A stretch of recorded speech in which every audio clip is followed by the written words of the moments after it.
शान्ताकारं भुजगशयनं पद्मनाभं सुरेशं विश्वाधारं गगनसदृशं मेघवर्णं शुभांगं लक्ष्मीकान्तं कमलनयनं योगिर्विद्यानगम्यं वन्दे विष्णु भवभयहरं सर्वलोकैकनाथम्।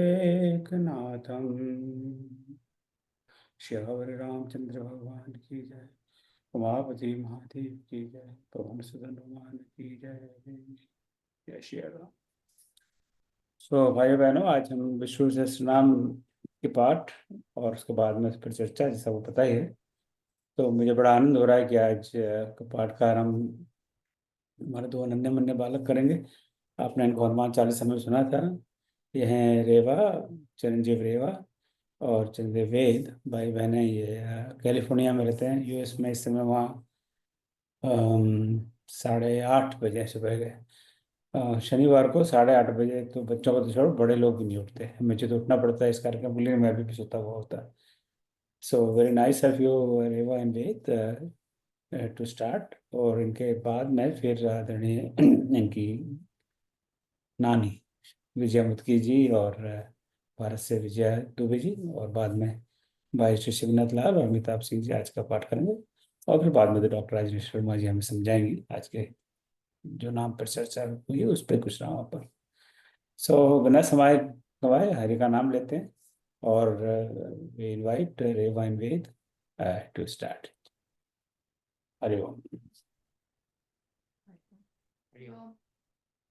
ॐ विश्वं विष्णुवषट्कारो भूतभव्य भवत्प्रभो भूतकृद्भूतभुद्भावो भूतात्मा भूतभावना भूतात्मा परमात्मा च मुक्तानां परमागति अव्ययपुरुषः साक्षी शेतज्ञोऽक्षर एव च योगो योगविदानेत प्रधानपुरुषेश्वरः नारसिंहपुष्यिमां केशवः पुरुषोत्तमः सर्वशिवस्थाणुर्भूतान्निधिरव्ययः सम्भवो भावनो भर्ता प्रभवः प्रभुरीश्वरः स्वयंभू शम्भुरादित्य पुष्कराक्षो महासनः अनादिनिधनो दाता विधाता धातुरुत्तमः अप्रमेयो ऋषिकेश पद्मनाभो हरप्रभुः विश्वकर्मा मनुस्सष्टा सविष्टः सविरो द्रोहः अग्राहः शाश्वतः कृष्णो लोहिताक्ष प्रदर्दनः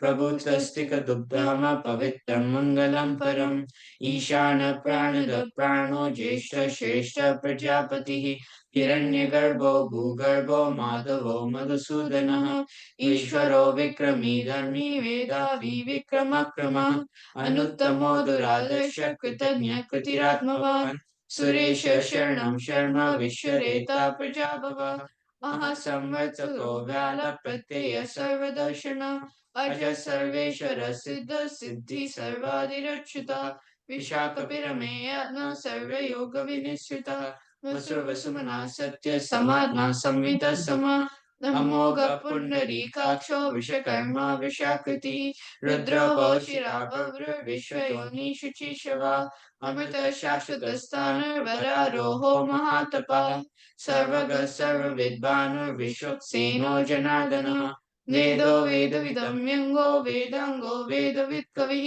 लोकाध्यक्ष सुराध्यक्षो धर्माध्यक्ष कृताकृतः चतुरात्मा चतुर्व्यूह चतुर्दश चतुर्भुजः प्राचिष्णुर्भोजनं भोक्ता सहिष्णुर्जगदादिजः अनको विजयो जेता विश्वयोनि पुनर्वसुः उपेन्द्रो वामन प्रांशुरमोघ शुचिर्जितः अतीन्द्र संगः सर्गो दुतात्मा नियमो यमः वेद्यो वेद्य सदा योगी वीरः माधवो मधुः अतीन्द्रियो महाबायो महोत्साहो महाबलः महाबुद्धिर्महावीर्यो महाशक्तिर्महादितिः अतीन्द्रियशो पुषीमान् मे आत्मा महादिदृत् महेश्वासो महीभर्ता श्रीनिवास सताङ्गतिः अनिरुद्धसुरानन्दो गोविन्दो गोविदाम्पतिः मरीचित्तमनो हंस सुपर्णो भुजगोत्तम हिरण्यनाभ सुतपा पद्मनाभ प्रजापति मरुतस्य प्रदिक्सिंह सन्दाता सन्निमान् शिरः अजो धर्मस्य रक्षास्ता विश्वदात्मा सुरारिः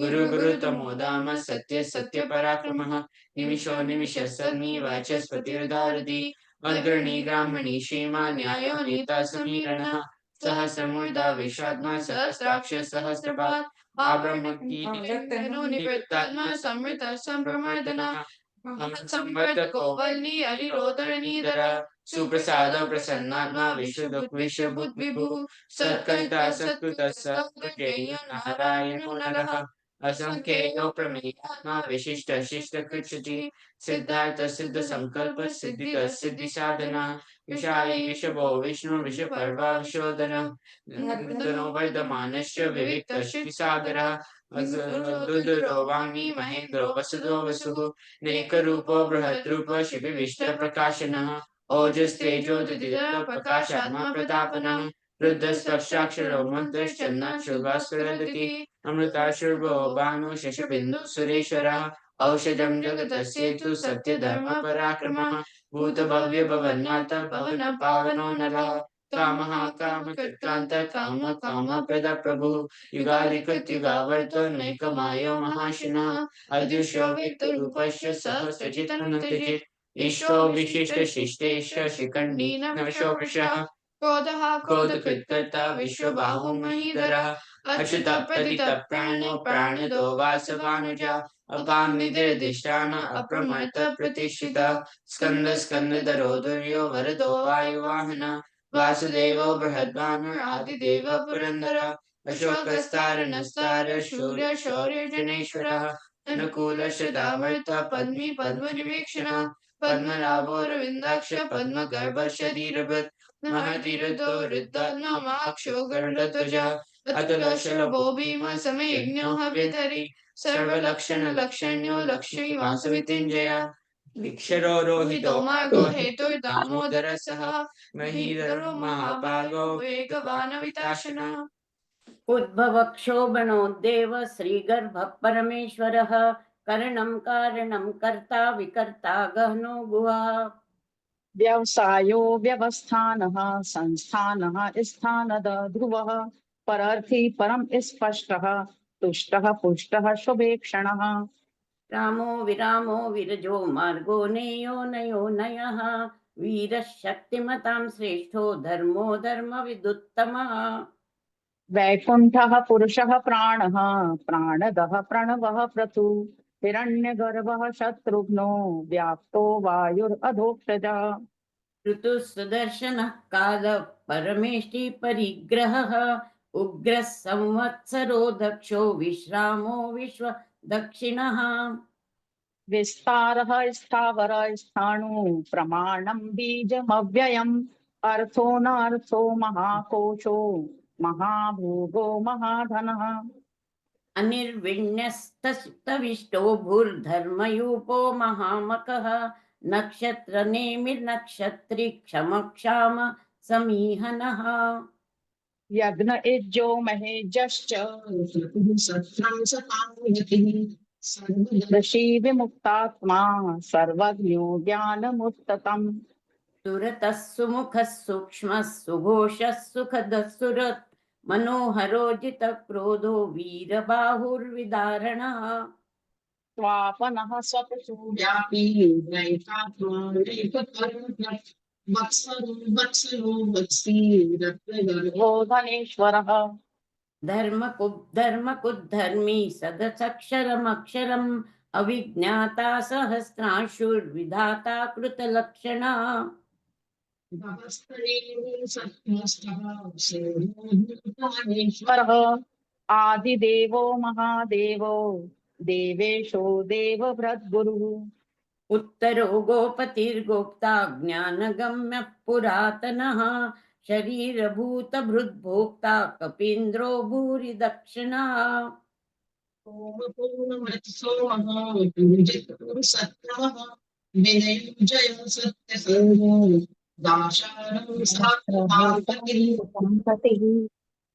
जीवो विनयिता साक्षी मुकुन्दो मितविक्रमः अम्भो निधिरनन्तात्मा महोदधीशयोऽन्तकः अजो महाभागे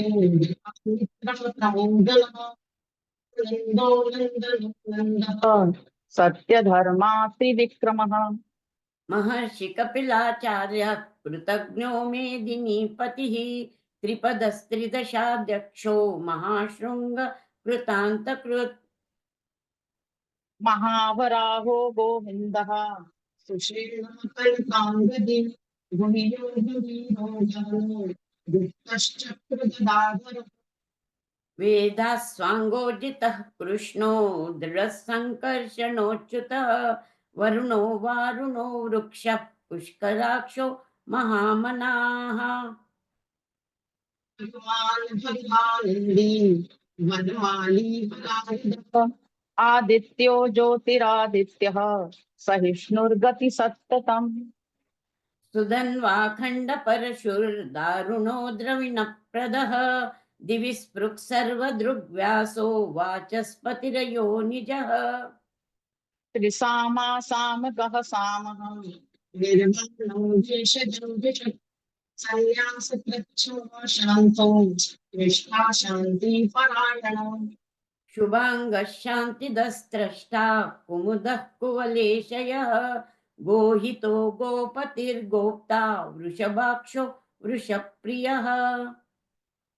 अनिवर्ती वृत्तात्मा संक्षेप्ता क्षेम कृच्छिवः श्रीवत्स वक्षाः श्रीवासवः श्रीपतिः श्रीमताङ्गः। श्रीधः श्रींश श्रीनिवास श्रीनिधि श्रीविभावनः श्रीधरः श्रीकरः श्रेयः श्रीमान् लोकत्रयाश्रयः। अक्षः सुन्दर शतानन्दो वन्दितज्योतिर्गणेश्वरः विजितः विद्यात्मा सत्कीर्तिचिन्ह संशयः। उदीर्णः सर्वतश्चक्षुरनीशः शाश्वतस्थिरः भूषयो भूषणो भूतिर्विशोकशोकनाशनः। अर्चिष्वानर्चितः पूर्वो विशुद्धात्मा विशोधनः अनिरुद्धो प्रतिरथः नद्यो विक्रमः। कालनेमि निहावीरः शौरिः शूरजनेश्वरः त्रिलोकात्मा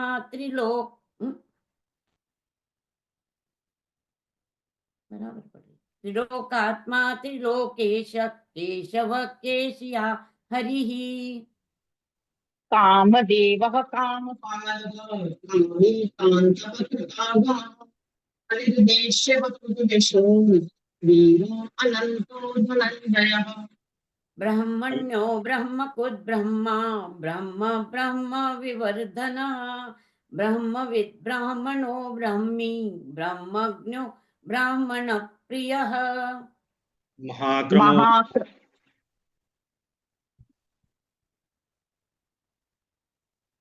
अभी पूरा नहीं हुआ ना 80। 70 तक पूरा हो जाएगा ना आपका।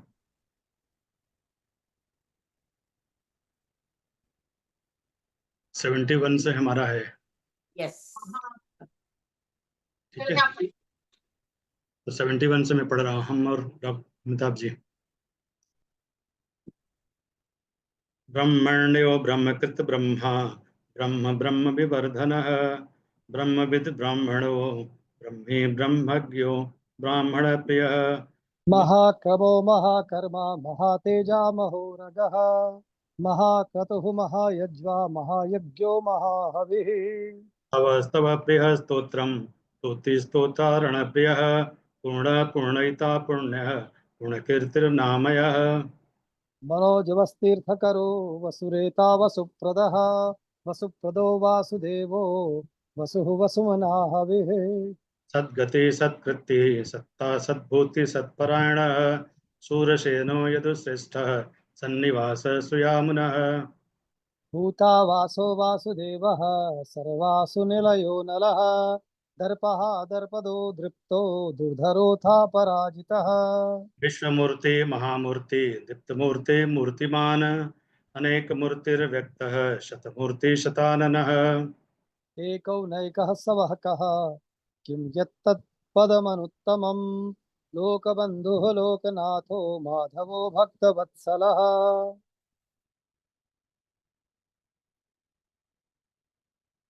सुवर्णवर्णो हेमाङ्गो वराङ्गश्चन्दनाङ्गदी वीरः विषमः शून्यो धृताशीरचलश्चलः अमानिमानदो मान्यो लोकस्वामी त्रिलोकधृक् सुमेधा मेधजो धन्यः सत्यमेधाधराधरः तेजो वृषोद्युतिधरः सर्वशस्त्रभृताम्बरः प्रग्रहो निग्रहो व्यग्रो नैकसिंहो गदाग्रजः चतुर्मूर्तिश्चतुर्बाहुः चतुर्व्यूहः चतुर्गतिः चतुरात्मा चतुर्भावः चतुर्वेदविदेकपात् समावर्तो निवृत्तात्मा दुर्जयो दुरतिक्रमः दुर्लभो दुर्गमो दुर्गो दुरावासो दुरार्या शुभाङ्गो लोकसारङ्गः सुतन्तुस्तः तन्तुवर्धनः इन्द्रकर्मा महाकर्मा कृतकर्मा कृतागमः उद्भवः सुन्दरः सुन्दो रत्नाभः सुलोचनः हरको वाजसनः शृङ्गी जयन्तः सर्वविजयी सुवर्णबिन्दुरक्षोभ्यः सर्वभागीश्वरेश्वरः महाहृदो महागर्तो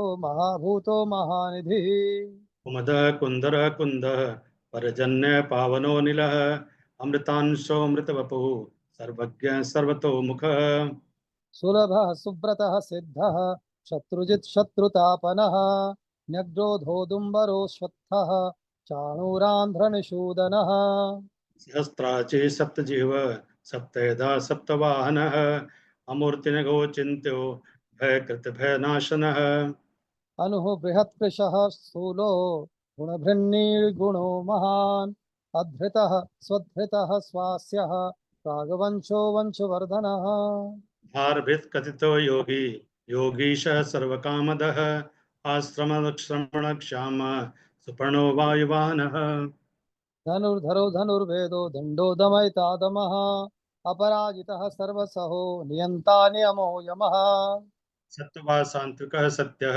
सत्यधर्मपरायणः अभिप्राय प्रियार्हुरः प्रियकृतप्रीतवर्धनः विहाय सगतिज्योतिः रुचिः हुतभुग्विभुः रविः विरोचनः सूर्यः सविता रविलोचनः अनन्तो हुतभुग्भोक्ता सुखदो नैगजो ग्रजः अनिर्वण्णः सदा महर्षि लोकाधिष्ठानमद्भुतः सनातनतमः कपिलः कपिरप्ययः स्वस्तिदः स्वस्तिकृत् स्वस्ति स्वस्तिभुक् स्वस्ति दक्षिणः रौद्रकुण्डली चक्रे विक्रमोर्जित शासनः शब्दातिकः शब्दशः शिशिरः सर्वरीकरः अक्रूरः पेशलो दक्षो दक्षिणः क्षमिणाम्बरः विद्वत्तमो वीतभयः पुण्यश्रवणकीर्तनः कारणो दुष्कृतिः पुण्यो दुःस्वप्ननाशनः वीरः रक्षणः सन्तो जीवनः परवस्थितः अनन्तरूपोऽनन्तश्रीः जितमन्युः भयापहः चतुरस्रो गभीरात्मा विदिशो व्यादिशो दिशः अनादिर्भूर्भूयो लक्ष्मी सुवीरो रुचिराङ्गदः जननो जन्जन्मान्दिर् भीमो भीमपराक्रमः आधारनिलयो धाता पुष्पहासः प्रजागरः ऊर्ध्वगः सत्पथाचारः प्राणदः प्रणवः पणः प्रमाणं प्राणनिलयः प्राणभृत् प्राणजीवनः तत्तं तत्विदेकात्मा जन्म मृत्यु जरातिगः भूर्भुवः स्वस्तरुस्तारः सविता प्रपितामहः यज्ञो यज्ञपतिः यज्वा यज्ञाङ्गो यज्ञवाहनः यज्ञभृत्यज्ञकृत्यज्ञी यज्ञभोग्यसाधनः यज्ञान्तकृतज्ञ वयमन्मन्नाद एव च आत्मयोनिः स्वयं जातो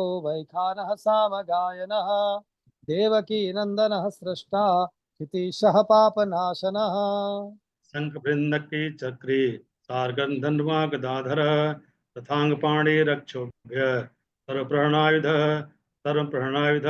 ॐ नमः इति।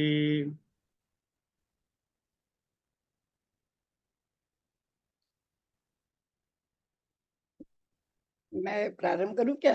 बहुत धन्यवाद आप सबको। और विशेषकर रेवा और वेद को, इन बच्चों ने आज आरंभ किया विष्णु सहस्त्रनाम पाठ का। तो हम सबको इससे प्रेरणा मिलती है कि हम सब भी प्रयास करें। तो अब मैं आदरणीय डॉक्टर राजेश शर्मा जी का आमंत्रित करता हूँ कि वे आज के कुछ श्लोकों पर चर्चा करेंगी और उनके बारे में हमें बताएंगे। जी अवश्य।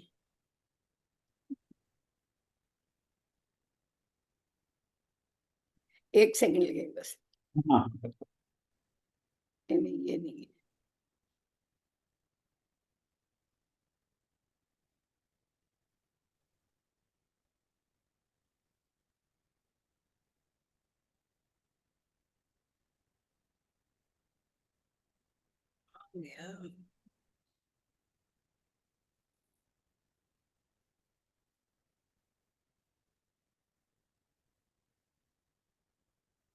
एक मिनट में अपना वो खोल रही हूँ। मैं सभी को प्रणाम करती हूँ सबसे पहले तो।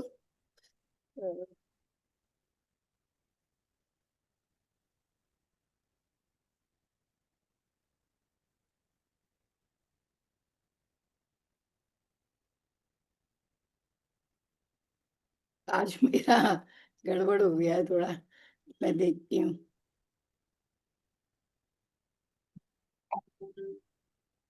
एक सेकंड। सबसे पहले मैं आप सबको ये कहना चाहती हूँ कि हम विष्णु सहस्त्रनाम के देखती हूँ मैं व्हाट्सएप से खुल रहा है क्या।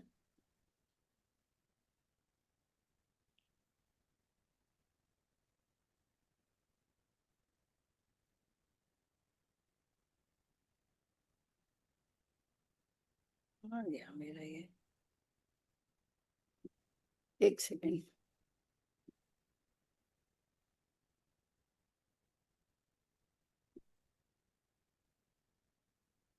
आज मेरा नया डिवाइस है तो थोड़ी सी मुझे दिक्कत हो रही है। मैं अभी खोलती हूँ इसमें।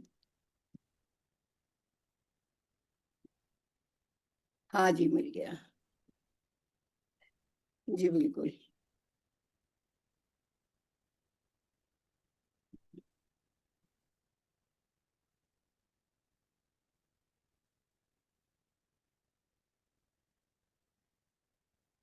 सभी को प्रणाम करती हूँ।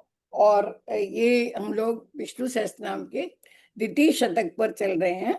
जैसा कि हम सबको पता है कि महाभारत के बहुत विराट पुरुष भीष्म पितामह ने ये इतने तपश्चर्या के बाद ये विष्णु सहस्त्रनाम हमें दिया, जिसके लिए शंकराचार्य जी ने भी एक जगह कहा है, गेयम गीता नाम सहस्त्रम, गेयम गीता नाम सहस्त्रम, ध्येयम श्रीपति रूपमजस्त्रम। तो जो श्रीपति हैं श्री विष्णु, उनके ही रूप का हम ध्यान करते हैं। और जिनकी स्तुति हमें यहाँ पर दिख रही है, सशंख चक्रम सकिरीट कुंडलम सपीत वस्त्रम सरसूरेक्षणम सहार वक्ष स्थल कौस्तुभ श्रियम नमामि विष्णु शीर्षा चतुर्भुजम। हम प्रणाम करते हैं ऐसे श्रीहरि को जो हमारे माने इस रूप में हमारे हृदय में बसे और विश्व के उस रूप को हमें दिखाएं जो हमें आनंदित करता है। तो इस प्रकार से हमने अभी तक 12 श्लोक अभी तक जाने और उसका जैसा मेरे से बना मैंने आपसे निवेदन किया। और अब मैं 13वें श्लोक से विष्णु सहस्त्रनाम के हम इसको आगे ले जाएंगे। तो ये 13वां श्लोक है। रुद्रो बहुशिरा बभ्रू विश्वयोनिषु चिश्रवा अमृत शाश्वत स्थाणुर्वरारोहो महातपा। तो ये जो नाम है भगवान के, ये 1000 ही नहीं है, सहस्त्र का नाम मैं प्रसंग से बता देना चाहती हूँ। संस्कृत में सहस्त्र का अर्थ असंख्य भी होता है। तो इसलिए भगवान के ये जो नाम है, हम ऐसे ना समझें कि केवल 1000 हैं। उनका जो रूप और लीला और जो कृतित्व है, करोड़ों करोड़ों वर्ष से, माने अपरिमित वर्षों से, रजकण गिन सकते हैं, तारे गिन सकते हैं, लेकिन भगवान की लीला का वो रूप हम नहीं गिन सकते। इसलिए सहस्त्र ना कहकर वो एक संख्या है और एक व्याकरण का एक विधान है। तो यहाँ पर हम प्रारंभ करते हैं। प्रथम नाम है, 114वां नाम है रुद्र। मैं निवेदन करती हूँ कि अलग अलग ग्रंथों में थोड़ा सा ये क्रम भंग हो सकता है, लेकिन मैंने कई ग्रंथों से लेके ये प्रामाणिक क्रम है जो हम यहाँ प्रस्तुत कर रहे हैं। जो 114वां नाम है अपना रुद्र। रुद्र। तो भगवान को, अब बड़े आश्चर्य की बात है, रुद्र माने शिव होते हैं, शंकर जी होते हैं, लेकिन भगवान स्वयं गीता में कहते हैं, माने रुद्र का, ऐसे तो शंकर हैं लेकिन रुद्र का अर्थ होता है रुलाने वाला। जो भगवान को, और मैं आपको पहले भी कह चुकी हूँ कि भक्ति में आंसुओं आंसुओं को एक संपत्ति की तरह देखा जाता है, जो मनुष्य के हृदय में करुणा से भरकर उनको द्रवित कर देते हैं, ऐसे रुद्र, ऐसे हमारे हृदय में अश्रु बनाने वाले। और प्रलय काल में प्रजा को जो माने उससे रुलाते हैं, अंत समय के, सर्ग के अंत के आधार पर रुलाते हैं, ऐसे उनको हम रुद्र कहते हैं। और अगर हम गीता में देखें तो वो स्वयं कहते हैं कि मैं रुद्रों में, माने मैं उसमें मैं रुद्र हूँ, मैं, ऐसे कहते हैं भगवान। तो इस प्रकार से रूर दुखम, दुख हेतु हुआ, तद द्रावयति यह प्रभु, जो दुख के हेतु के कारण हमें द्रवित करते हैं, ऐसे प्रभु, उनको हम रुद्र कहते हैं। और गीता में कहते हैं रुद्रों में मैं शंकर हूं, अर्थात रुद्र वे हैं, ऐसा भगवान ने स्वीकार किया है। तो एक उनका जो श्रीहरि का जो नाम है, उसको हम कह सकते हैं कि रुद्र भी उनका नाम है। और ये मैंने बताया ही था कि रोदन या द्रावण दूर भगाने वाले के कारण, हमारे जीवन से, हमारे मन से रुदन को, हर प्रकार की क्रंदन को, हर प्रकार के दुख को दूर भगाने वाले के कारण उनका नाम रुद्र है। बहुत ही अद्भुत होता है व्याकरण का खेल और भाषा का भी। तो इस प्रकार से दूसरी बात है, रुद्र जो हमें वाणी देते हैं, वे भी रुद्र हैं, वाणी देते हैं इसलिए भी रुद्र हैं। तो इस प्रकार से कई सारे अर्थ हम इस रुद्र शब्द के यहाँ पर कर सकते हैं भक्तों को। और रोदयन रुद्र उद्दिष्ट सर्व संतोष दी मनु, माने वो कहते हैं कि जो सब संतों को प्रेमाश्रुओं से भिगो देते हैं, ऐसे भगवान।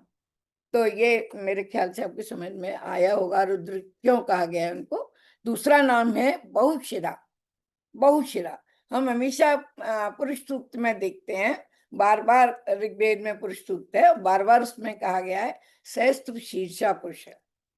तो ये मैंने फिर कहा कि सहस्त्र यहाँ असंख्य के लिए मानना चाहिए। तो ये बहुनी शिरांसी पर सहस्त्रम फगाह अस्य इति बहुशिरा पुरुष सूक्त में कहा गया है, इसलिए उनको बहुशिरा कहा जाता है। बहुत शीर्ष हैं जिनके, और बहुत से सिर होने के कारण बहुत सिर हैं, माने जितने भी हम पूरी सृष्टि में जिसकी किसी के भी सिर हैं, वो सब प्रभु के ही हैं, सिर हैं, गिनती से परे हैं वो। और दूसरी बात की अनंत रूपे यो धत्ते पृथ्वी बब्रू सा ईरित, माने वे अनंत रूप में हमारे पृथ्वी पर विराजते हैं, इसलिए वे बहुशिरा भी कहलाते हैं। और सहस्त्र शीर्षा, सहस्त्राक्ष, सहस्त्रपातम बारंबार प्रभु को कहते ही हैं। तो बहुशिरा यहाँ पर उसमें है, सहस्त्र शीर्ष वाले पुरुष हैं। बब्रू दूसरा नाम है, और जो लोगों को भरण पोषण करते हैं, जो लोगों का भरण पोषण करते हैं, और अनंत रूप से जो पृथ्वी को धारण करते हैं। बब्रू का माने, बब्रू का एक अर्थ यहाँ पर सुशोभित भी होता है, जिनसे पृथ्वी सुशोभित होती है, ऐसे भगवान, उनको हम बब्रू भी कहते हैं। और एक नाम आपने सुना होगा बब्रुवाहन, शायद इसी से प्रेरित होकर वो रखा गया है। फिर दूसरा नाम है नेक्स्ट विश्वयोनि। तो विश्वयोनि जो विश्व के प्रत्येक जन से जुड़े हुए हैं।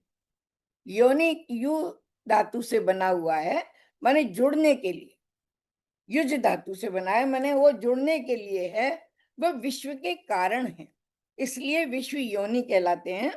He who associates himself to all, जो अपने आप को सबसे मिलाकर चलते हैं, उन्हें हम विश्व योनि कहते हैं।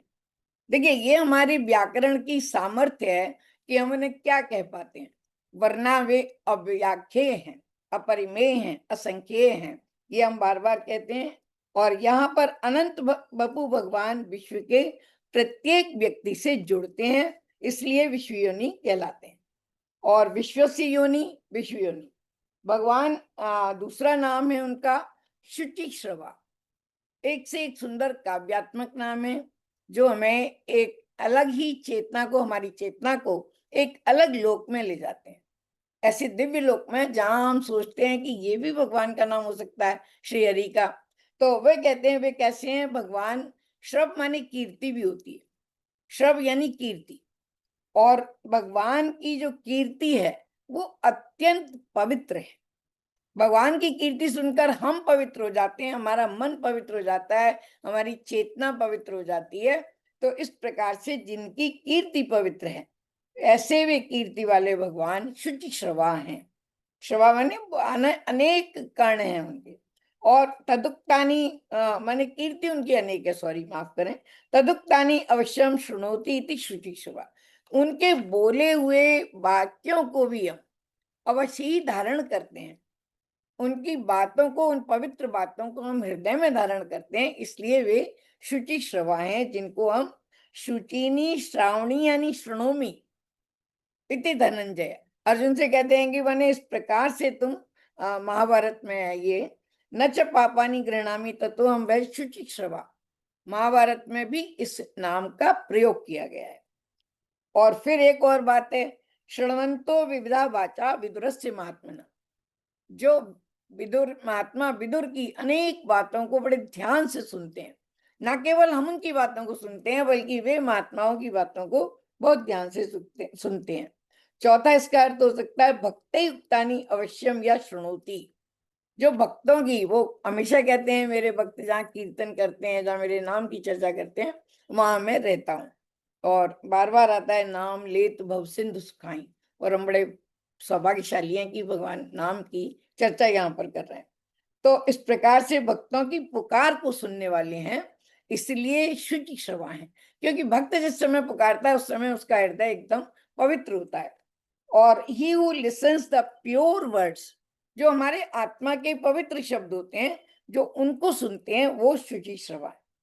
शुचि माने पवित्र और श्रवा माने कान वाले, जो पवित्र कर्ण वाले हैं। मैंने कहा ना, व्याकरण के अनेकार्थक होता है और संदर्भ से उसके अनेक अर्थ हम निकाल सकते हैं। दूसरा नाम है उनका अमृतम। अब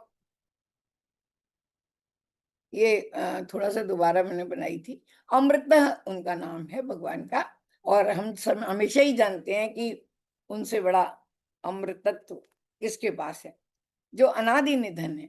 मृत्यु का जहाँ कोई नाम ही नहीं है, ना विद्यते मृतम मरणस्य इति अमृत, जहाँ जिनको मरण धर्मा नहीं है, अजर अमर हैं। बृहदारण्यक सूत्र में ये कहा गया है उपनिषद में कि वे अजर अमर हैं। और अमृत माने एक अर्थ होता है मोक्ष भी, मोक्ष को दान देने वाले हैं, इसलिए वे अमृत।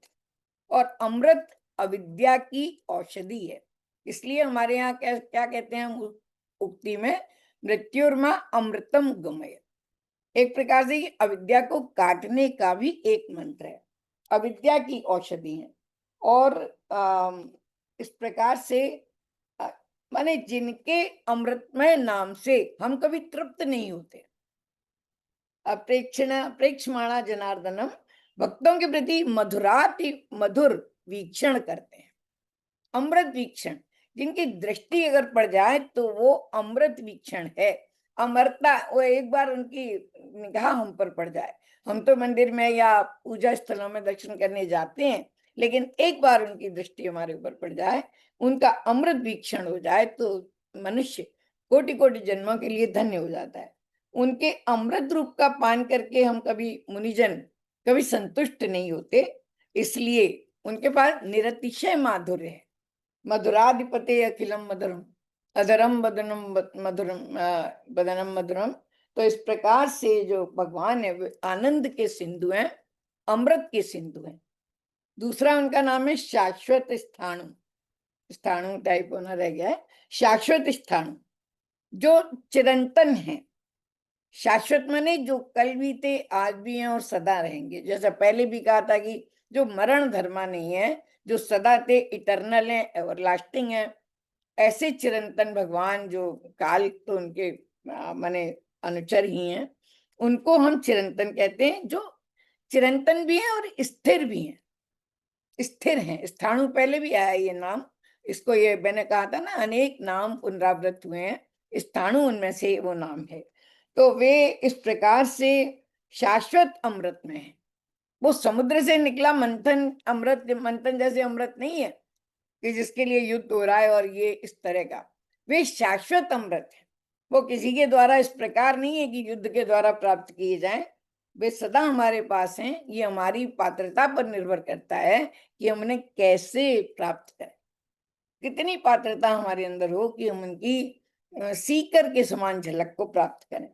और नित्य भोक्तव्य हैं, इसलिए भी वे स्थाणु हैं, स्थिर हैं, इसलिए हम उन्हें नित्य भोक्तव्य माने नित्य उन्हें पा सकते हैं। नित्य, एक दो दिन के लिए नहीं, सदा सदा के लिए वे हमारे पास हैं। फिर दूसरा नाम है बरारोह। बरारोह, जिनकी अंक बहुत सुंदर है, जिनके अंक में बर माने श्रेष्ठ, आरोहण माने जिनके पास बैठना, जिनके पास जिनकी अंक में, जिनकी गोद में बैठना अत्यंत श्रेष्ठ होता है।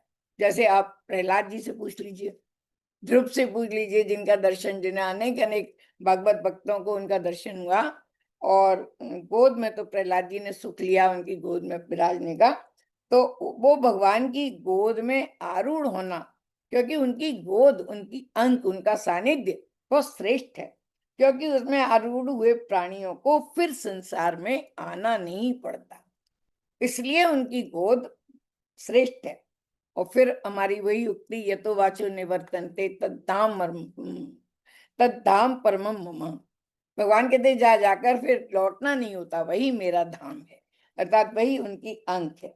और इस प्रकार से यहाँ पर प्रहलाद और भक्तों की बात हम इसको पढ़कर याद कर सकते हैं। दूसरा नाम है महातपा, जो महान तप करने वाले हैं, जो महान तप करने वाले हैं। अब कैसे, तप का एक अर्थ ज्ञान भी होता है। तप माने ज्ञान, भगवान की सृष्टि विषयक जो तप है, जो ज्ञान है, वो अभूतपूर्व है। महत पूज्य है, इसलिए महातपा है। महत पूज्य, उनसे बड़ा पूज्य कौन है, इसलिए वे महातपा हैं। और तप ज्ञानम अस्य इति, और संसार रूपी कारखाने का एक एक कलपुर्जा उन्हें पता है, कैसे ये सृष्टि चले, कैसे इस सृष्टि का चक्र चले। उनके तप के कारण उन्होंने इतनी विराट सृष्टि को रचा, और मैंने जिसका वर्णन ही नहीं किया जा सकता, वो इसलिए वो महातप, महान तपों में से एक हैं, वो कहलाते हैं। तो इस प्रकार हमारे ये तृतीय श्लोक, यहाँ पर 13वां श्लोक पूरा हो गया, जो दूसरे शतक का चल रहा है। 14वां श्लोक है, सर्वगः सर्विद्भानु विश्वक्सेनो जनार्दन वेदो वेद विदव्यंगो वेदांगो वेद विद कवि। तो इस प्रकार से इसमें 123 से लेकर 132 तक के नाम है। अद्भुत, माने यहाँ पर भी हमें देखने को मिलता है कि किस प्रकार से भगवान के ये नाम हैं। सर्वगः, सभी को पता है कि भगवान कहीं भी गति कर सकते हैं, कहीं भी 14 भुवन में या पूरी विराट सृष्टि में उनका गमन है। सर्वत्र गच्छति इति सर्वगः, सब जगह जा सकते हैं, सर्वगत हैं, हर वस्तु में व्याप्त हैं, कण कण में व्याप्त हैं, छोटे चींटी से लेकर हाथी तक, माने बड़े से बड़े जंतु में, जीव में, और छोटे से छोटे में भी व्याप्त हैं। सर्वगः, यहाँ मुझे कबीर का वो याद आ रहा है कि चींटी के पग नूपुर बाजे सो भी साहब सुनता है।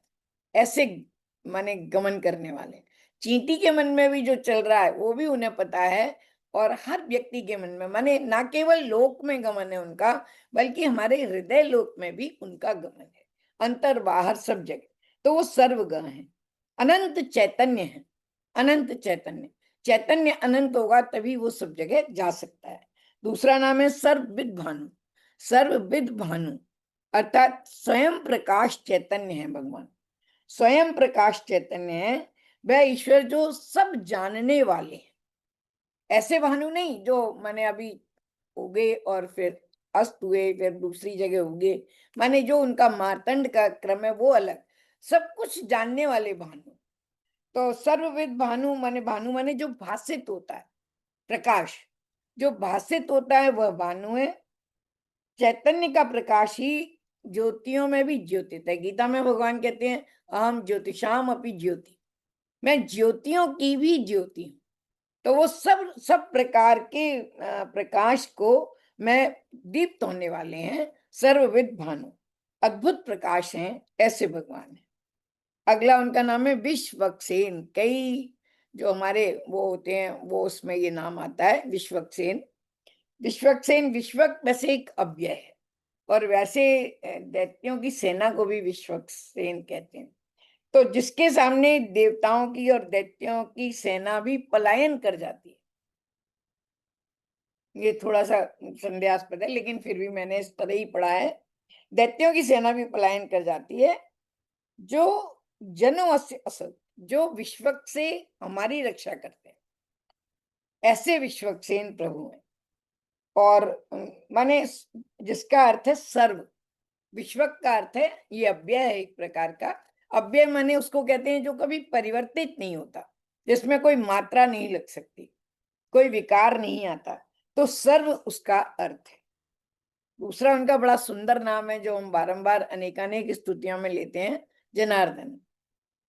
कई बार हमने प्रतर्दन भी पढ़ा है, अर्दन भी पढ़ा है, यहाँ पर ये जनार्दन है। तो वो कहते हैं कि दस्यु त्राणात जनार्दन, वे हमें अनेकानेक हमारे अंतर बाहर की पार्श्विक वृत्तियों से बचाते हैं, इसलिए वे जनार्दन हैं। दुर्जनों का अर्दन करते हैं, मारते हैं दुर्जनों का। और दूसरी बात, एक अर्थ ये भी है कि जो प्रलय काल में सब मनुष्यों का अर्दन करते हैं। अर्दन एक धातु है जो जिसमें प्रतर्दन, मर्दन, इस प्रकार से उसमें उपसर्ग लगकर ये बनता है। रुद्र काल में मृत्यु और समस्त जीवों से, जो रुद्र काल, मृत्यु और समस्त जीव, ये चार प्रभु की प्रलयकालीन विभूतियां हैं। रुद्र काल, मृत्यु और समस्त जीव, ये प्रलयकालीन विभूतियां हैं जिससे वे जन का अर्दन करते हैं, माने उनको अंत में अंत प्राप्त कराते हैं। प्रतर्दन माने जिस प्रकार से शब्द था उसी प्रकार का ये शब्द है। और वैसे मैं आपको बताऊं, शब्दों के अर्थ बदल जाते हैं।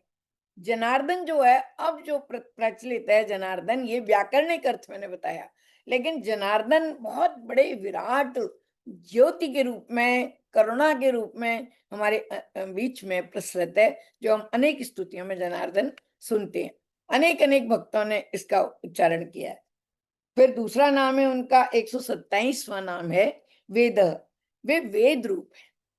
विद धातु से बना है वेद, और विद का अर्थ है माने जो ज्ञान, जानना, टू नो।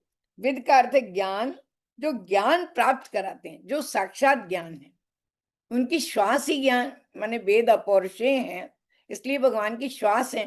तो इस प्रकार से गीता में कहा भी है कि जो ज्ञान दीपेन भास्वता, 10वें अध्याय में कहा है 11वें श्लोक में, कि मैं ज्ञान दीप के रूप में प्रकाशित होता हूँ। उनका अज्ञान जन्य अंधकार प्रकाश में ज्ञान दीपक से, जो प्रकाश में ज्ञान दीपक से अज्ञान जन्य अंधकार को नष्ट कर दे। तमसो मां ज्योतिर्गमय, उन्हीं के लिए स्तुति की जाती है। वे वेद स्वरूप है। बहुत ही माने ये पहेली जैसी है। वेद उन्होंने रचे हैं, लेकिन वो स्वयं ज्ञान है। प्रभु से बड़ा ज्ञान क्या है, इसके लिए भी हम इसको ये मान सकते हैं। दूसरा है उनका वेदविद, जो वेदों की जानकार है। वेदविद, देखिए लयात्मकता के लिए एक ही प्रकार के शब्द एक श्लोक में आते हैं, उससे हमारी चेतना में एक औरा बनता है, एक लयात्मकता आती है, नामों का एक संसार हमारे आगे खुलता है, और इस प्रकार से हम प्रभु की लीला में अंदर ही अंदर प्रवेश करते जाते हैं। ये सहस्त्र नाम का उद्देश्य है। तो इस प्रकार से वेदविद, गीता में भी कहा है वेदांत कृत वेद विदेव चाहूं, वेदांत के द्वारा बनाया हुआ वेदविद मैं हूं। विभूतियों में जो भगवान कहते हैं मैं क्या हूं, तो वो इस प्रकार से बताते हैं। सर्वे वेदा सर्वे वेद्या स शास्त्रा, सभी शास्त्र, सभी वेद, सभी जो वेद्य हैं, जिनको हमें जानने योग्य हैं। सर्वे यज्ञ, सर्व इज्जा, सारी पूजाएं कृष्ण है। कृष्ण, हरि, ब्रह्मा, विष्णु एक ही मानकर हम यहाँ पर चल रहे हैं। विदु कृष्णम ब्राह्मण तत्तो ये तेषा राजन सर्व यज्ञ समाप्ता। भगवान से पर ही सारे यज्ञों की का लक्ष्य है, इसलिए वेद विद हैं। और जो ब्राह्मण कृष्ण को तत्वतः जानते हैं उन्हें सभी यज्ञ समाप्त कर लिए हैं, ऐसा शास्त्रों में आता है। दूसरा अर्थ है इसका, दूसरा शब्द है अव्यंग्य। मैंने स्लाइड नहीं बदली, सॉरी। हाँ, यहां से मैंने अब बदल। अव्यंग्य वे कहते हैं ज्ञान से जो पूर्णता पूर्णात पूर्ण है, जो पूर्णात पूर्ण मुदच्यते, जो पूर्ण से भी पूर्ण है। अव्यंग माने जिनमें कोई अब विकार नहीं है किसी प्रकार का, किसी प्रकार से अधूरे नहीं है। अव्य माने इस प्रकार से भी अव्यंग कहलाते हैं। अव्यक्त हैं शिक्षा व्याकरण आदि अंगे नहीं नो, माने शिक्षा वेदों का एक अंग है। वेदों के जो अंग हैं, शिक्षा का अर्थ होता है उच्चारण, वेदों के हिसाब से बता रही हूँ। तो वो शिक्षा व्याकरण आदि अंगे नहीं नो, जिनका शिक्षा आदि में उनका कोई कमी नहीं है, इसलिए हम उन्हें अव्यंग भी कहते हैं। देखिए, भक्त उस मनोदशा में होता है जब भगवान के छोटे से छोटे अणोरणियान मैं तो महियान, अणु के बराबर छोटे और महान से महान लीला को, विभुता को भी रेखांकित करना चाहता है अपनी मनोदशा को सुपुष्ट करने के लिए अर्चना की स्थिति में। तो वे अव्यंग हैं और अव्यक्त भी हैं। बड़ा ही विरोध माने यहाँ पर अव्यंग इसलिए कि वेदांगों से नहीं, जो ने शिक्षा कल्प आदि, जो शिक्षा कल्प निरुक्त इस प्रकार के जो वेदों के अंग हैं, वे तो उन्होंने स्वयं ही रचे हैं, क्योंकि वेदों की अनंत शाखाएं और ब्रह्म की शरीर है। श्रुति स्मृतौ मामेव आज्ञा, भगवान कहते हैं कि श्रुति और स्मृति जो है वो मेरी ही आज्ञा है। ऐसे भगवान की हम चर्चा कर रहे हैं। ज्ञानादि से परिपूर्ण है, किसी प्रकार अधूरे न होने से वे अव्यंग है। वेदांग भी है, अगला नाम है उनका वेदांग। तो 130वां नाम है वेद जिनके अंग हैं, वेदई वेद्यते इति वेद, जो वेदों ज्ञान के द्वारा भी जो जानने योग्य हैं वे वेदांग हैं। और वेदांग भी अलग हैं, लेकिन यहाँ पर हम भगवान को वेदांग कहते हैं। तो जो वेद विद, वेदों को विचारते हैं, वेद विद, पहले वेद विद आया है, वेद विद जो वेदों को विचारते हैं, चिंतन करते हैं, अर्थात वेद विद है। वेदम विचार्यति यदि वेद विद, स्वाभाविक रूप से वेदों के अनुसार जो जीते हैं वो वेद विद है। एक और सुंदर नाम है इसमें, इस वाले श्लोक का अंतिम, कवि। भगवान से बड़ा कौन कवि है? और गीता में भगवान कहते हैं कविनाम उष्णाम उष्णा, कवि, कवियों में उष्णा शुक्राचार्य के लिए कहते हैं मैं वो हूं। और वेदों में दृष्टा को कवि कहते हैं, दृष्टा को, जो देव बृहदारण्यक उपनिषद में उस ईश्वर के अतिरिक्त कोई कवि नहीं है, जो कल्पना से जिन्होंने पूरी सृष्टि रच दी, उनसे बड़ा कौन कवि हो सकता है। और कवि की तुलना ब्रह्मा से की जाती है ऐसे तो, क्योंकि ब्रह्मा की तरह कल्पनात्मक, कल्पना से सृष्टि रचते हैं कवि। लेकिन माने ऐसा कहते हैं कि इसलिए क्योंकि कवि दृष्टा होता है, काल से परे जाकर देख सकता है। जब देख नहीं पाएगा तो वो कविता नहीं कर पाएगा, इसलिए भगवान कवि हैं। कवि के अंदर ईश्वरीय अंश है। बहुत एक उर्दू का भी है कि वो बहुत कठिन हो जाएगा कि आते हैं गैब से ये मजामी ख्याल में, गालिब शरीर खामा नवाए सरोश है।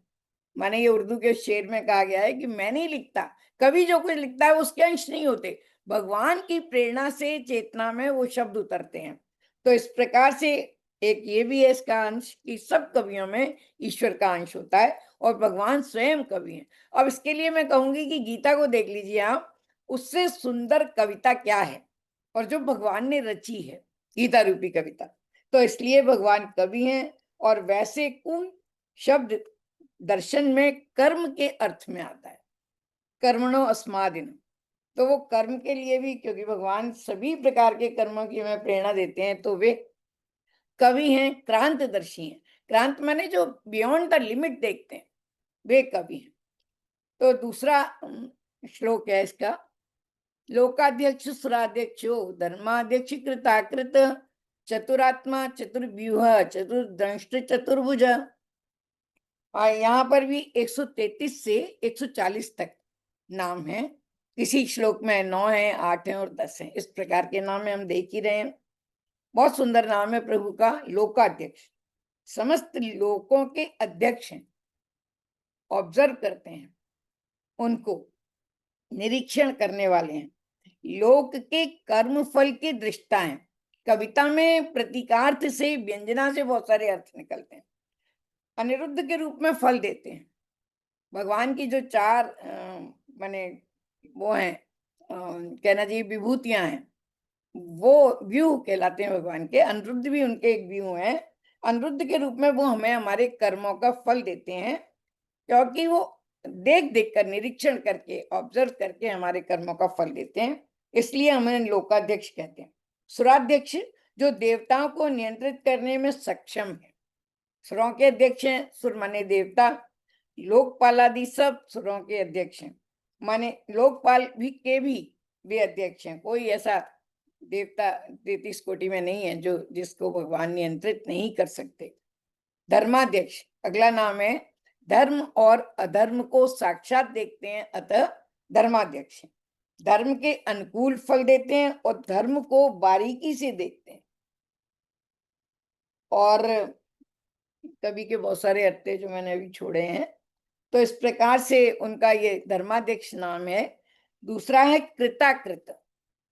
कृताकृत माने कार्य रूप से जो कृत हैं, जिन्होंने सब कुछ जो करनी है वो कर लिया है। कृत माने कर लिया है, और कारण रूप से अकृत हैं। ये थोड़ा सा माने तार्किक है, दर्शन में चला जाता है। कारण रूप से अकृत हैं, इसलिए कृताकृत है। विरोधाभासी, भगवान का जो भी आप चिंतन करेंगे या शास्त्र में हम पढ़ेंगे, थोड़ा विरोधाभास होता है। कोई भी जीनियस चीज हो, माने जीनियस तो बहुत छोटा शब्द है, उसमें हमें विरोधाभास देखने को मिलता है। ये है भी और नहीं भी है। तो इस प्रकार से, क्योंकि हम उसको व्याख्या नहीं कर सकते, अव्याख्येय है, इसलिए भगवान कृताकृत हैं, क्योंकि प्रवर्तक भी हैं और निवर्तक भी हैं। वो सृष्टि भी करते हैं और प्रलय भी करते हैं, इसलिए ये प्रवर्तक, इससे आप समझ में आ जाएगा कि वो प्रवर्तक भी हैं और निवर्तक भी हैं। अनित्य फल प्रदत्वेन, अनित्य फल देते हैं, इसलिए वे कृताकृत हैं। करते भी हैं और नहीं भी करते। एक श्लोक या वो शेर याद आ रहा है, उसको क्या क्या हुनर नहीं आता, दर बदर है नजर नहीं आता। ये प्रभु की अनंत माया है। दूसरा उनका नाम है चतुरात्मा। ये दूसरी लाइन है इस श्लोक की।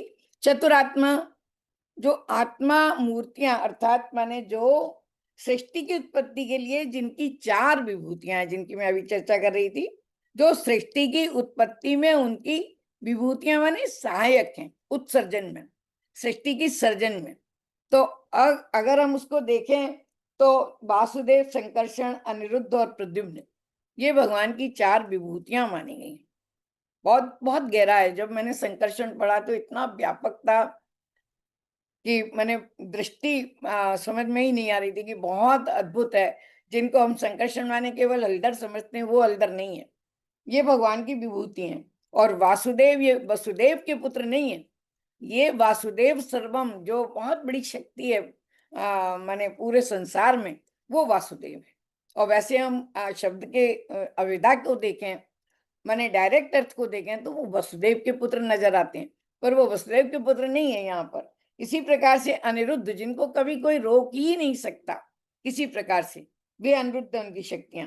प्रद्युम्न, जो बहुत अतिरिक्त प्रकाश, और वैसे ये भगवान के वंशज हैं, माने अनिरुद्ध उनके पुत्र हैं, प्रद्युम्न उनके पौत्र हैं। तो इस प्रकार से उनका माने ये उनकी चतुरात्मा है।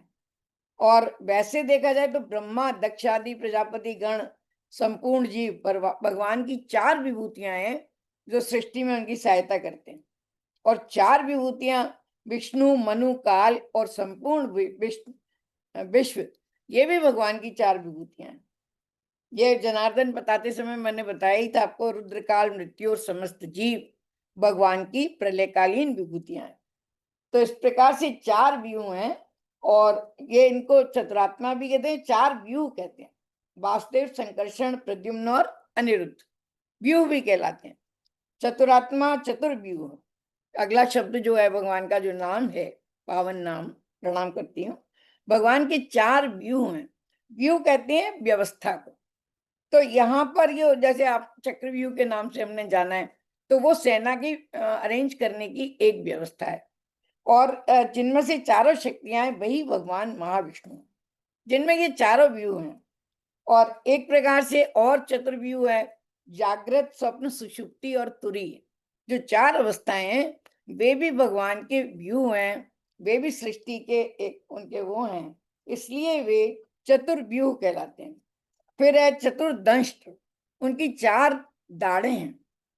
नरसिंह अवतार में अगर हम देखें वैसे भगवान की 4 दाढ़ें हैं, लेकिन अभी भी हमने गीता पारायण किया है, गीता पढ़ा है बहुत ध्यान से, गौर से। उसमें हम देखते हैं विराट रूप में भगवान की कितनी बड़ी बड़ी दंष्ट्राएं हैं। ऐरावत रूप में भी उनकी 4 दाढ़ें हैं। तो और दंष्ट्रा का एक अर्थ है सींग, तो सींगों को भी दंष्ट्रा कहते हैं, इसलिए भगवान के 4 सींग भी हैं। ऐरावत के 4 गजदंत हैं, वे भी भगवान की विभूति हैं। विभूति योग में कहते हैं कि मैं ऐरावत हूँ, हाथियों में मैं ऐरावत हूँ।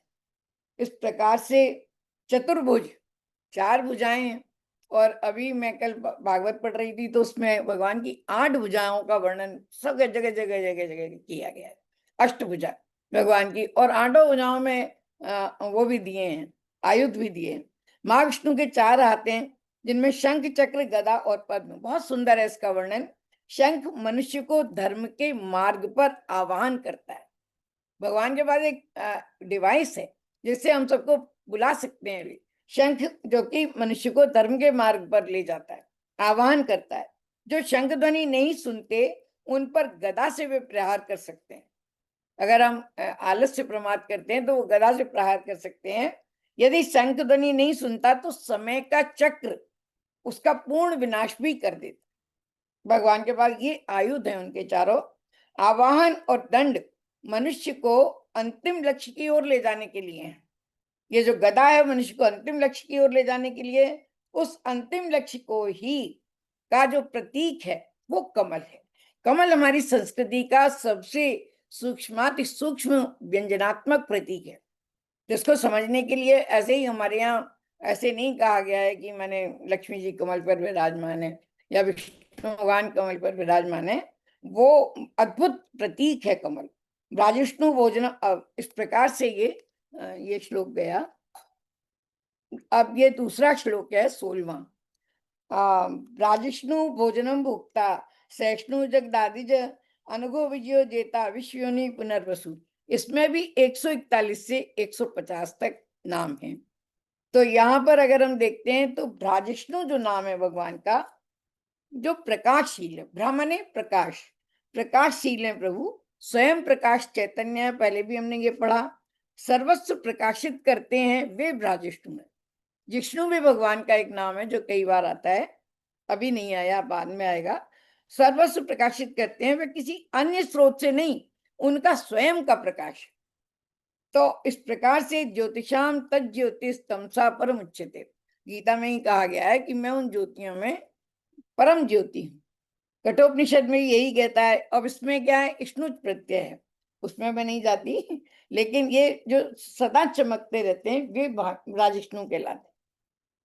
It is the nature of भगवान टू शो हिमसेल्फ टू भक्त, माने भगवानों को इतने प्रकाशमान है कि वे भक्तों को देखने में, भक्तों ने देखने में सक्षम हो जाते हैं।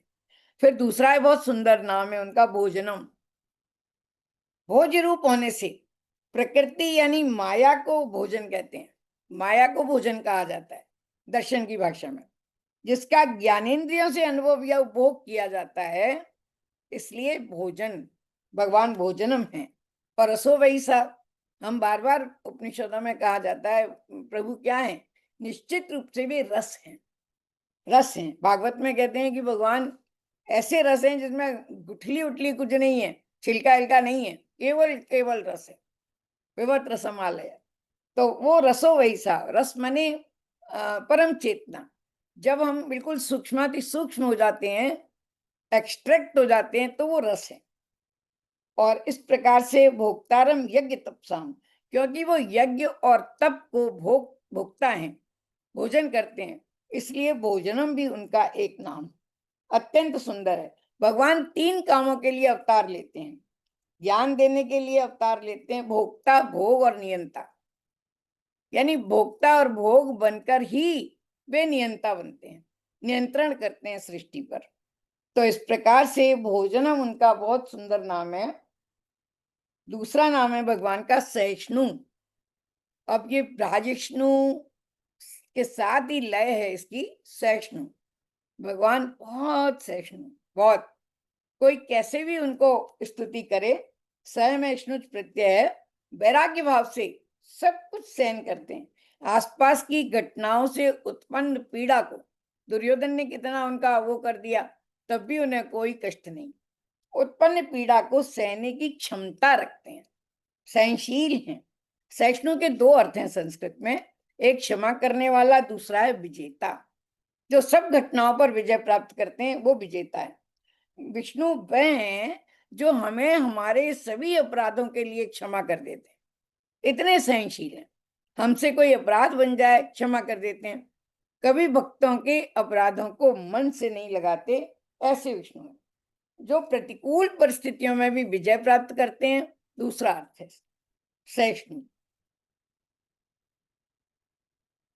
जगदादिजय माने जो सृष्टि के प्रारंभ में हिरण्यगर्भ रूप से स्वयं उत्पन्न होते हैं और जगत के आदि को उत्पन्न करने वाले, प्रारंभ माने वेरी बिगनिंग, जो सृष्टि का जो विशुद्ध प्रारंभ है वे उसको उत्पन्न करते हैं। जगत आदि ज माने उत्पन्न करने वाले, ज प्रत्यय जब लगता है तो उत्पन्न करने वाले के रूप में। और दूसरी बात, जो त्रिमूर्ति के मध्य में है, 3 जो हमारी त्रिमूर्ति है ब्रह्मा विष्णु महेश की, विष्णु उसके मध्य में आते हैं, ये खास बात है, इसलिए वे जगदादिजय हैं। त्रिमूर्तिषु अन्यतमत्वेन जात, जो तीनों मूर्तियों में अन्यतम हैं वे विष्णु हैं। यस्य प्रसादात अहम अच्युतस्य, जिसके प्रसाद से वे खुद कहते हैं कि मैं अच्युत हूं। भूत प्रजा सर्ग बने, अब रहने देते इसको। विष्णु पुराण में भी अनेक चर्चाएं इसमें हुई हैं। जो विष्णु रूप होने से जगत के प्रारंभ हैं, त्रिमूर्ति के मध्य में स्थित हैं, और इस प्रकार से first born among the God, जो मैंने जो 3 प्रकार के जो हमारे भगवान हैं ये, उनमें भी वे पहले हैं। अब ये अलग मत है, शैव अलग कहते हैं और जो ब्रह्मा को मानने वाले वे अलग कहते हैं। दूसरा उनका नाम है अनघ। हाँ, ये उसी का दूसरा श्लोक है। भोक्ता सहिष्णु, ये मैंने बदला नहीं था, सॉरी। अनघो विजयो जेता विश्वयोनि पुनर्वसु, जो अनघ है, पहले भी आया ये नाम अनघ, जो निष्पाप है। पुण्य जनित शांति और पाप जनित उत्तेजनाएं जिन्हें दुखी नहीं करती, प्रभावित नहीं करती, वे अनघ हैं। छांदोग्य उपनिषद भी कहता है ऐसा आत्मा हृत पापात्मा, जो ऐसे हैं माने इस प्रकार से। जेता माने सदा विजयी, दूसरा नाम है उनका जेता। जो ब्रह्म और रुद्र भी विष्णु के अनुसार कार्य करते हैं। विजयम जगताम जयी, जो जयी हैं सदा। फिर दूसरा नाम है उनका विश्वयोनि, जो विश्व रूपी प्रपंच के कारण है। योनि का अर्थ स्वरूप भी है और स्रोत भी है। योनि योनि का माने जो शब्दार्थ है वो स्वरूप भी है और स्रोत भी है।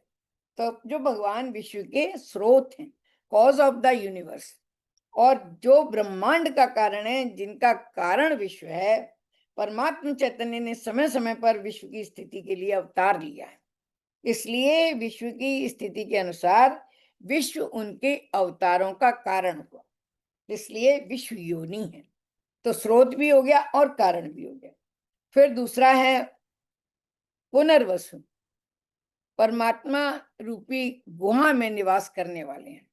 बहुत सुंदर है पुनर्वसु ये नाम, ये भी रिपीट हुआ है, ये दोबारा आया है, जो फिर से वसु हो जाए। श्री राम का जन्म पुनर्वसु नक्षत्र में होता है, आप देखिए। और पुनर्वसु नक्षत्र के जो अधिष्ठात्री हैं वो अदिति हैं, देवताओं की मां। तो अदिति हैं और पुनर्वसु जन्म में नक्षत्र में जन्म लेने वाले के लिए कहा जाता है, एक बार वो सारा खाली हो जाता है उसको जीरो से शुरू करना पड़ता है और भगवान बारंबार शून्य से शुरू करते हैं। ऐसे पुनर्वसु में जो, और पुनर्वसु का जो प्रतीक है वो क्या है? बाणों से भरा हुआ तरकश, जो उनके पौरुष का प्रतीक है। कभी हार नहीं मानते, कभी भी चाहे उनको बिल्कुल निम्न उसमें चला जाना पड़े, फिर शुरू करने की, सृष्टि को शुरू करने की उनकी क्षमता रहती है। ऐसे भगवान है। तो ये बहुत अद्भुत नाम है उनका। एक और ले लेना चाहिए क्या आदरणीय, बताइए। उपेन्द्रो वामनः प्रांशुर अमोघ शुचिर्जित अतीन्द्र संग्रह सर्गो धृतात्मा मोयम। ये 17वां श्लोक है इसी क्रम का हमारे उसका। तो यहाँ पर भी हम देखते हैं कि 151 से 162 तक प्रभु के नाम है। एक्चुअली जो हमारा प्रोफाइल होता है ना, जो हमारे कार्य होते हैं, उन सबको भी अगर हम बदल दें तो वो हम एक प्रकार से हमारे नाम भी हैं। जैसे व्यक्ति माने हम आदरणीय ओम जी के लिए भी ले लें, वे अध्येता भी हैं और व्याख्याता भी हैं और प्रकाशक भी हैं, प्रभावक भी हैं। तो जितने भी कृत्य हैं, मैं उदाहरण के लिए बता रही हूँ, लौकिक उदाहरण, तो वो सब उनके नाम हैं। अब यहाँ पर ये देखिए, उपेंद्र और वामन दो नाम एक साथ हैं। जब भगवान ने वामन अवतार धारण किया तभी उनको उपेंद्र नाम मिला। इंद्र के बड़े भाई हैं, वो छोटे भाई हैं भगवान। इंद्र के सबसे छोटे भाई हैं भगवान, क्योंकि वे अदिति माँ के जन्म लिया उन्होंने इंद्र को संकट से मुक्त करने के लिए, तो वे उपेंद्र कहलाए। उपेंद्र और जघन्य एक शब्द है। अब देखिए, जघन्य माने बहुत, अब आजकल के अर्थ में क्या है, जघन्य बहुत ही निंदनीय, लेकिन यहाँ जघन्य सबसे छोटा। ये मेरा अभी मतलब मुझे इसकी वृद्धि हुई, तो जघन्य का है। जघन्य सर्वेशम आदित्य नाम गुणाधिका, सभी आदित्यों में जो सबसे छोटे हैं, ऐसे भगवान हैं। द्वादशे वदिते पुत्रा शक्र मुख्या नराधिप, वे इंद्र के सबसे छोटे भाई हैं भगवान। और वामन रूप में जब वे आते हैं तो इंद्रस्यपि अनुजत्वेन उपेंद्र कहलाए। और दूसरी बात, एक और अर्थ इसका अगर हम ले, हरिवंश पुराण में कहा है कि इंद्र ने कहा कि गौ ने आपको मेरे ऊपर अपना स्वामी माना है। इंद्र से भी ज्यादा बड़ा स्वामी जो हम गोवर्धन लीला में देखते हैं, तो गौ ने किसको माना? भगवान कृष्ण को या हरि को, श्री हरि को। तो इंद्र ने स्वयं कहा कि अब आप उपेंद्र हैं, इंद्र से भी श्रेष्ठ हैं। दूसरा अर्थ इसका ये है। तो उपेंद्र कहलाकर उन्होंने अपनी स्तुति कराई। और इंद्र के अनुज भी हैं और देवताओं के राजा से भी ऊपर हैं, इसलिए उपेंद्र है। दूसरा नाम है उनका वामन, और वामन अवतार में ही उन्हें उपेंद्र नाम मिला। वामन माने, जो कई अर्थ हैं वामन के, जो राजा के अभिमान को नियंत्रित कर लेते हैं, बलि के अभिमान को। वामयति, वामयति माने नियंत्रित कर लेते हैं। अतः, और वामन का एक अर्थ पूजनीय भी होता है। वामन बौना तो है इसका अर्थ, शाब्दिक अर्थ अगर हम लें तो, लेकिन पूजनीय भी इसका अर्थ होता है कि यहाँ छोटे से ही अप्राय, क्योंकि भगवान ने शायद 24 अंगुल का अवतार लिया था, और इंद्र को बचाने के लिए अदिति के दुख से दुखी होकर उन्होंने कहा मैं बचाऊंगा तुम्हारे पुत्र को, और राजा बलि का मान और मख भंग किया उन्होंने। अब यहाँ पर उन्होंने 3 पग पृथ्वी में नाप लिया, पूरा ब्रह्मांड। और एक और उपमा मैं आपको बताती हूँ बड़ी सुंदर। जब कृष्णावतार में भगवान हैं तो वो त्रिपग, 3 पग टेढ़े करके, जो उनकी जो अदा है उसमें वो बांसुरी बजाते हैं और पूरी सृष्टि को मोह लेते हैं। तो ये त्रिपद वहां पर हैं जो पूरे ब्रजमंडल ही नहीं, पूरे सृष्टि को मोह लेते हैं, वो भी त्रिपद ही हैं। तो इस प्रकार से भगवान वामन है और उपेंद्र हैं, एक साथ एक संदर्भ के दोनों नाम है। दूसरा नाम है उनका प्रांशु। प्रांशु, जिनका शरीर अति विकसित है। बलि से आश्वासन मिलते ही वो विराट रूप धारण कर लेते हैं। पहले वो छलिया तो है ही, बलि से आश्वासन लेते हैं, प्रण करवाते हैं कि हाँ मैं आप जो मांगेंगे दे दूंगा, और जैसे ही बलि हाँ करता है तुरंत वो विराट रूप धारण कर लेते हैं, पग पाताल शीर्ष धामा। और ऐसा कहा जाता है विराट रूप में कि संपूर्ण आकाश भगवान की नाभि है। मुझसे ज्यादा आप सब लोग विद्वान हैं, आप सब जानते हैं। विराट रूप के बारे में हमने अभी बहुत पढ़ा, उससे भी बड़े बड़े शास्त्रों में विराट रूप का बहुत बार वर्णन किया है, विराट रूप का जगह जगह। तो प्रांशु हैं जिनका शरीर अत्यंत विस्तृत है, सूर्य उनकी नाभि स्थल पर था, जैसे ही स्वर्ग की ओर कदम बढ़ाया सूर्य चंद्र उनके घुटनों के नीचे थे। आप देखिए एक ही साथ कितने बढ़ रहे हैं। त्रिविक्रम, जो 3 पगों में उन्होंने पृथ्वी को नाप लिया, नाम उन्होंने कमाए हैं, अर्जित किए हैं अपनी लीला अवतार के कारण। तो त्रिविक्रम कहलाते हैं सुप्रीम विष्णु, जो माने प्रविष्णु भी उनको कहा जाता है, ऐसे बलि। और आप देखिए कि अमोघ दूसरा उनका नाम है, कोई शायद चला रहा है पेन वगैरह इस पे, अमोघ उनका नाम है। ये जो कभी लक्ष्यहीन नहीं होते, जिम अमोघ माने रघुपति करवाना, अपरिमित प्रभाव वाले। अमोघ के भी कई अर्थ हैं, जिनका अपरिमित प्रभाव है, जो कभी व्यर्थ कार्य नहीं करते। और बलि, और एक साथ ही उन्होंने बलि और इंद्र दोनों को संतुष्ट कर दिया। आप देखिए उनकी चतुराई, आप देखिए उनका लाघव, उनका कौशल, उनकी योजना, उनकी रणनीति। उन्होंने अदिति को, बलि को, इंद्र को, सबको संतुष्ट कर दिया और अमोघ कहलाए। न मोघम चेष्टितम यस्य स अमोघ प्रति, जिनकी चेष्टाएं कभी भी मोघ माने नष्ट नहीं होती, व्यर्थ नहीं होती, वे भगवान अमोघ हैं। और शुचि, भगवान से अधिक पवित्र कौन है? अस्पर्शम, कोई उन्हें स्पर्श नहीं कर सकता। अगोचर हैं, गोतीत हैं, इंद्रियों के द्वारा गम्य नहीं है, इसलिए कोई स्पर्श तो कर ही नहीं सकता। इसलिए क्योंकि इसलिए वे पवित्र हैं। बलि और इंद्र दोनों पर उपकार कर दिया और प्रत्युपकार की अपेक्षा नहीं की, ना बलि से कुछ चाहा ना इंद्र से कुछ चाहा। इतने बड़े उपकार करने के बाद भी इसलिए पवित्र हैं, कर्म करने के एवज में फल स्वरूप कुछ नहीं चाहते। अस्पृश्यम महान शुचि, और माने कोई उन्हें स्पर्श नहीं कर सकता, इसलिए वे पवित्र हैं। ऊर्जित हैं, अब भगवान से बड़ा ऊर्जावान कौन होगा? संपूर्ण सृष्टि का सृजन कर देते हैं, हर काम को, पूरे दुनिया में करोड़ों करोड़ों काम एक साथ घटित हो रहे हैं। और ऐसा कहा है, आपने भी सुना होगा, हमेशा हम लोग सुनते आए बुजुर्गों से, भगवान की इच्छा के बिना पत्ता भी नहीं हिलता। ये सब उनकी ऊर्जा से संचरित विश्व है। हम बोल रहे हैं, हम आप सुन रहे हैं, या हम सुन रहे हैं, या हम पढ़ रहे हैं, या वार्तालाप कर रहे हैं, ये सब उनकी ऊर्जा हमारे प्राणों में ऊर्जस्वित। तो वे अपार ऊर्जा के ध्वनि है, प्रतिदिन बल से ऊर्जस्वित, नए नए, दिने दिने नवम नवम, नया नया उत्साह उनके पास है। और एक और पुराणों के अनुसार देखें तो नमुची आदि वीरों का संहार करने वाले राक्षसों का, क्योंकि वे ऊर्जावान है तभी तो राक्षसों का संहार कर पाते हैं, निश्चेष्ट होके नहीं बैठे रहते कभी। फिर दूसरा उनका नाम है नमुची। तो यहाँ पर ये दूसरी लाइन है, अतीन्द्र संग्रहो सर्गो धृतात्मा नियमो यम। अतीन्द्र माने यह ईश्वर जो ज्ञान, वैराग्य और शक्ति से परे हैं। इंद्र के अनुज होने के कारण भी अतीन्द्र हैं, उपेंद्र भी हैं, अतीन्द्र भी हैं, भाषा का ये चमत्कार है।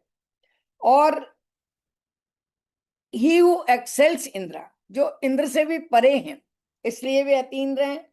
स्वभाव सिद्ध ज्ञान के कारण जो इंद्र से बड़े हैं, इसलिए अतीन्द्र हैं। और जो ईश्वर शक्ति में स्वभाव से इंद्र को परास्त कर देते हैं, बड़े हैं, बहुत कारणों से हम उन्हें अतीन्द्र कहते हैं। और यहाँ पर इंद्रियातीत वाला नहीं चलेगा। दूसरा उनका नाम है संग्रह।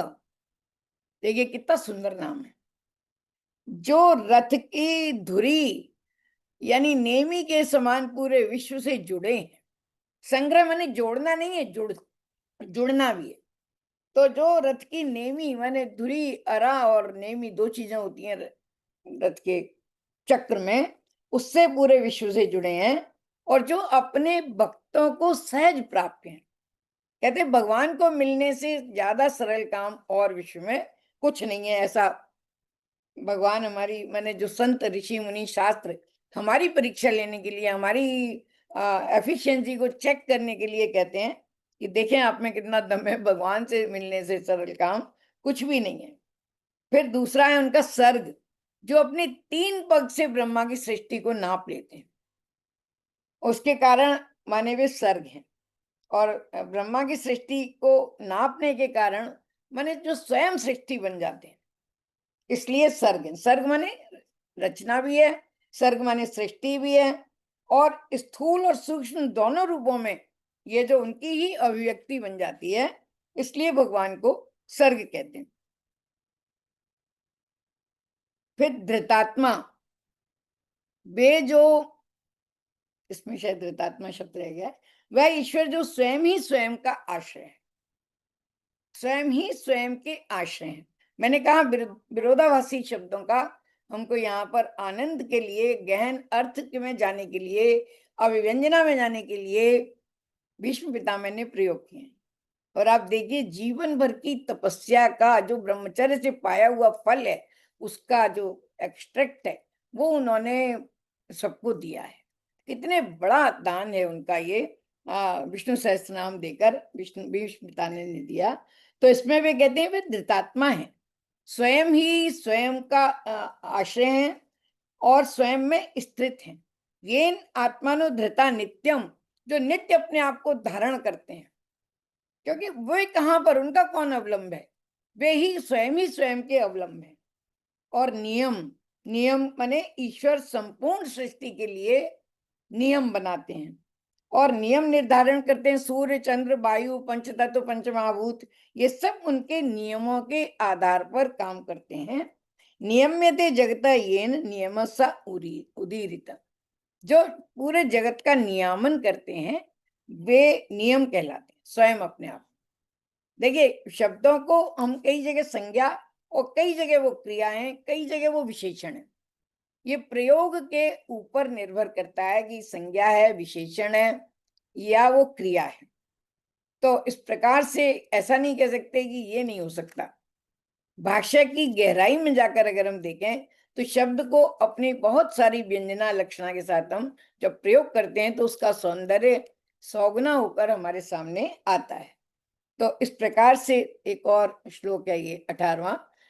वेद्यो वैद्य सदा योगी वीरहा माधवो मधु अतीन्द्रियो महामायो महोत्साहो महाबल। भगवान के ये 163 से 172 तक के नाम हैं इसमें। तो वेद्य माने जो जानने योग्य है, बड़ा सरल है ये नाम, जो जानने योग्य। अभी रुक जाए अच्छा अच्छा, समय हो गया तो मैं रुक जाती हूँ। 17 तक हुआ है हमारा। अगर किसी को इसके बारे में कुछ पूछना हो तो मैं बता सकती हूँ।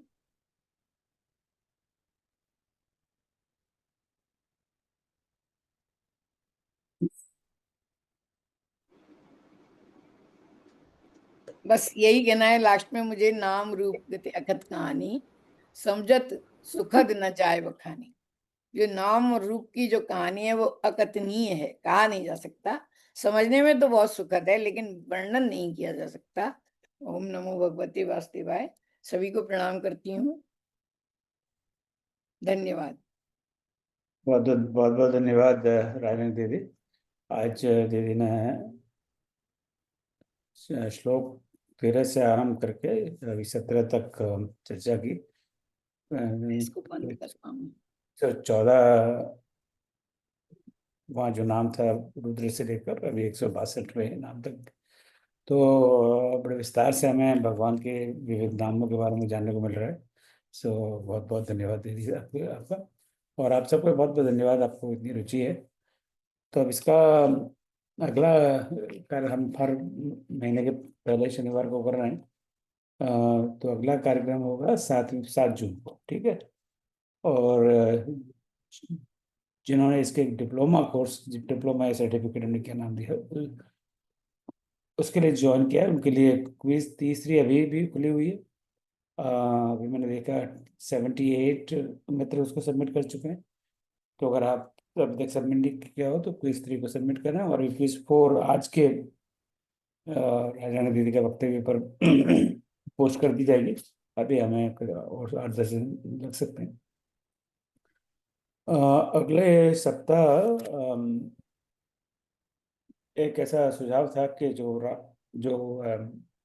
रामायण अधिवेशन हुआ, उसमें जो 5 बेस्ट पेपर थे यार, जिनका अवार्ड मिला, उनको दोबारा हम आमंत्रित करेंगे, दोबारा उनको सुन चुके हैं, ताकि थोड़ा सा विस्तार में अपने पेपर पर बात कर सकें। तो अगले शनिवार को उनमें से 4 पेपर की प्रस्तुति होगी, और उसके बाद वाले शनिवार को जो 5वां, इसकी प्रस्तुति होगी, और 3 उन लोगों के प्रस्तुत करेंगे जो किसी कारणवश उस समय आ नहीं सके थे, या किसी वजह से कोई इंटरनेट की समस्या हो गई थी किसी को, वो इसलिए नहीं जुड़ सके थे। तो अगले 2 शनिवार को रामायण अधिवेशन पुनः जागृत हो जाएगा। तो आप पधारें अगले 2 शनिवार को। तो ये रहा आगे का कार्यक्रम। इस तरह इस विष्णु सहस्त्रनाम पाठ के लिए आप में से कई मित्रों ने अपने नाम मुझे दिए हैं, तो उनका हम धीमे धीमे संपर्क करेंगे। उसके लिए जैसे मैंने पहले शायद कहा, ये आवश्यक है कि उच्चारण शुद्ध हो, जितना शुद्ध हो उतना। परफेक्ट तो किसी का भी नहीं होता, पर गेयता हो, शुद्धता हो, तभी उसका आनंद है। तो उसके लिए हम संपर्क करेंगे आपसे स्थापित, और इसके लिए थोड़ी सी प्रैक्टिस की आवश्यकता होगी। तो आपको, क्योंकि जो भी ये पाठ कर रहे हैं वो प्रैक्टिस भी कर रहे हैं, तब इसके बाद में पाठ कर रहे हैं। तो उसके लिए थोड़ी सी तैयारी होनी चाहिए कि हम प्रैक्टिस करने के लिए भी तैयार हैं। तो we will contact you for those things. So बस अब मैं इन रिमार्क्स से देता हूँ, और आपका कोई मेरे लिए प्रश्न बताएं।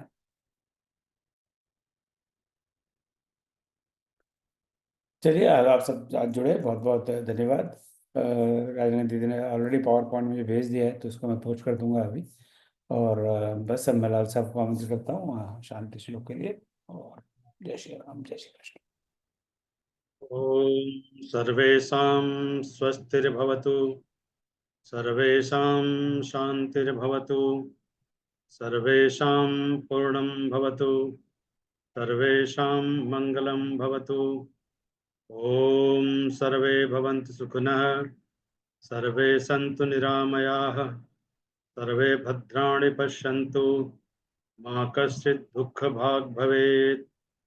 ॐ असतो मा सद्गमय, तमसो मा ज्योतिर्गमय, मृत्योर्मामृतं गमय। ॐ शान्तिः शान्तिः शान्तिः।